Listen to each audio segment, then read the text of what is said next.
اس وقت مسلمانوں کی موجودہ حالت قابل رحم و افسوس ہے، جس کی سب سے بڑی وجہ اطاعت میں کاہلی و غفلت جبکہ گناہ میں توجہ اور جرأت ہے۔ دوسری اہم بات جو روز روشن کی طرح آیا ہے کہ ہم نیک اور برے اعمال کی سزا صرف آخرت میں مانتے ہیں۔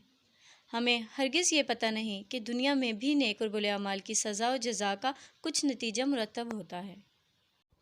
اس امر کے اجمالی بیان میں کہ اعمال سبب ہیں جزا و سزا کے، کہ دنیا میں گناہ کے جو نقصانات ہیں وہ جان کر ہماری آنکھیں کھلی رہ جائیں گی۔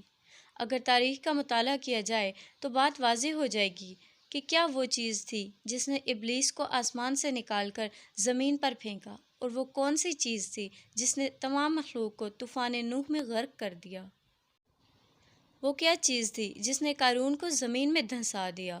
وہ کون سی چیز تھی جس نے قوم فرعون کو بحر کلزم میں غرق کر دیا۔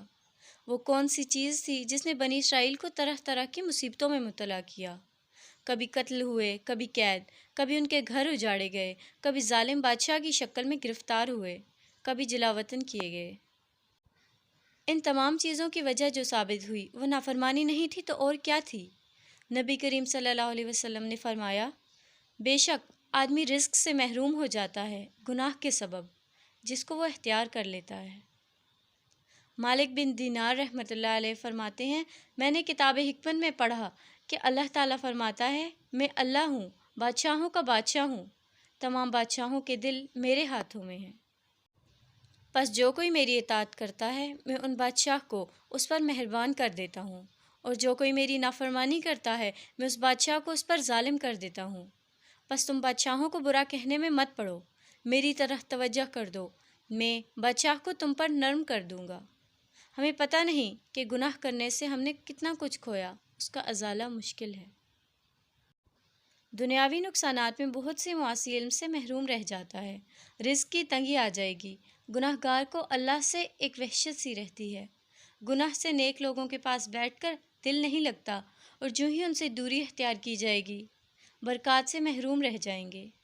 گناہ سے قلب میں تاریکی سی محسوس ہوتی ہے، معصیت سے دل اور بدن میں کمزوری پیدا ہوتی ہے، آدمی اطاعت سے محروم رہ جاتا ہے۔ ان تمام باتوں کا نچوڑ یہ ہے کہ ہماری ساری پریشانیوں کا سبب وہ کچھ ہے جس کو ہم نے آگے بھیجا ہے، جس کا اثر آخرت کے ساتھ ساتھ دنیا میں ظاہر ہو رہا ہے۔ ہم اس حد تک پہنچ گئے ہیں کہ اب ہم میں نیکی اور برائی کی تمیز نہیں رہی، کھلم کھلا گناہ کرنے میں فخر محسوس کرتے ہیں۔ ہر شخص اپنی بساط کے مطابق گناہ کرنے میں کوئی حرج اختیار نہیں کرتا۔ جب تک ہم اپنے گناہوں سے تائب نہیں ہوں گے، ہم پر ایک عذاب کے اوپر دوسرا عذاب مسلط ہوتا رہے گا۔ ابھی ہمارے پاس وہ قیمتی وقت ہے جس میں ہم اپنے خالق حقیقی کو راضی کر کے اس کی رحمتوں سے خوب فائدہ اٹھائیں۔ پھر دیکھیں گے کہ ہم پر رزق کی فراہی، نیک دل بادشاہ کی مقرری، پریشانیوں سے نجات اور آخرت میں ہمیشہ کے لیے خوش و خرم زندگی کی بشارت نصیب ہوگی۔ اللہ ہم سب کو نیک عمل کرنے کی توفیق عطا فرمائے۔